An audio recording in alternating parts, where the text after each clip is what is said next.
أنا المجموعة الصغيرة تصميم القانون هذا دليل على أن هناك مجهودات كبيرة جدا وحيدة لأن العالم على وعلى اختلاف انتماءاتهم المحلية. والسلام عليكم ورحمة الله تعالى وبركاته.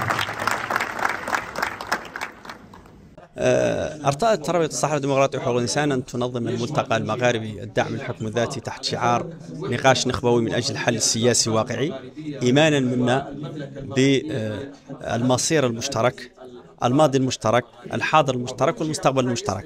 ولا يخفى على أحد على أن المشكل والعائق الأساسي في الاتحاد المغاربي هو المشكل الواقع ما بين المملكة المغربية من جهة والجزائر من جهة أخرى.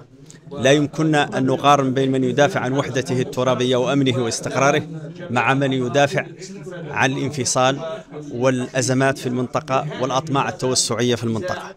يحز في نفسنا أن اعترفت الولايات المتحدة الأمريكية بمغربية الصحراء، وأيدت الكثير من الدول الأوروبية على رأسها إسبانيا وألمانيا وهولندا وبريطانيا بجدية مقترح الحكم الذاتي. العديد من أشقائنا الأفارقة فتحوا قنصليات لهم في كل من العيون والداخلة، وكذلك أشقائنا من الخليج وأشقائنا من أمريكا اللاتينية، ولم نرى أثرا لأشقائنا الذين تربطنا معهم العروبة والدين والجرأة. نحن نريد أن نفتح مع النخب. إن لا حل لهذه القضية التي عمرت كثيرا سوى المقترح الذي تقدمت به المملكة المغربية والذي عبرت من خلاله عن حسن النية لإيجاد مخرج لهذا النزاع الذي عمر كثيرا. اليد مفتوحة دائما، والأبواب مفتوحة دائما، والصدور مفتوحة دائما مع أشقائنا الجزائريين.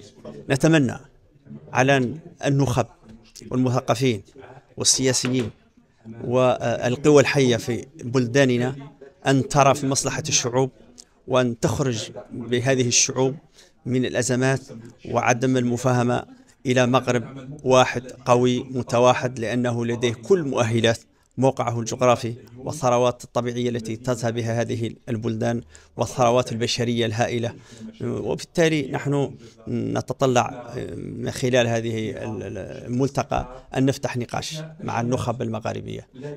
يعني هذا الملتقى يشكل إشارة قوية لضرورة إحياء قطار الاتحاد المغاربي من خلال هذه البقعة الطيبة من الأرض المغربية الصحراء، التي يجب أن تشكل دعامة لمشروع الوحدة المغاربية، وليست موضوعا للتجزئة ولا التقسيم ولا النزاع والصراع وتعطيل الأحلام في منطقتنا المغاربية. فهذا الملتقى هو يعني رسالة جاءت في وقتها، نشكر عليها رابطة الصحراء للديمقراطية وحقوق الإنسان ومدينة العيون العامرة الخالدة التي استضافت هذا الملتقى وأكدت على توجهها المغاربي ونزعتها الوحدوية. شكرا. شاركنا اليوم في هذا الملتقى المغاربي الذي حضره إخوان من ليبيا وتونس والجزائر والشقيقة موريتانيا، وشخصيات أيضا من الأقاليم الجنوبية ومن شمال المملكة. كان محور الموضوع هو الحكم الذاتي كحل للاتحاد المغاربي. هذا الاتحاد الذي حلم راود أجيال، وها هو يمر إلى أجيال أصغر.